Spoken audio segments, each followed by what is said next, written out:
Well, this is the part of the show where we answer your most burning questions. What's up with that?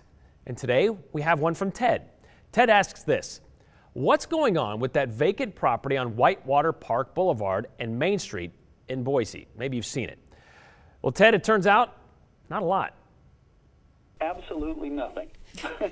So our trustees are still evaluating all the options that are possible, which are numerous. The College of Western Idaho bought the 10 to 11 acre site back in 2015 for roughly $8.8 million in hopes of expanding their campus in Ada County.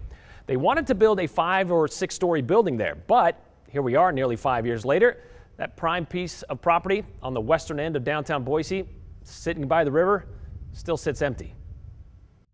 We don't have any immediate plans for the property. It is something that is on our rolls, and we're looking at it for a number of different potential things, but nothing's been decided yet.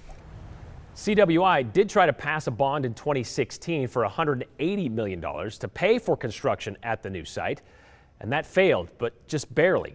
There's no talk of another bond, though, and as we learned, CWI recently renewed their lease at their current Ada County campus, which is on Overland and Maple Grove. They've re-signed there for another 5 years. So again, what does that mean for this property at Whitewater Park Boulevard and Main Street?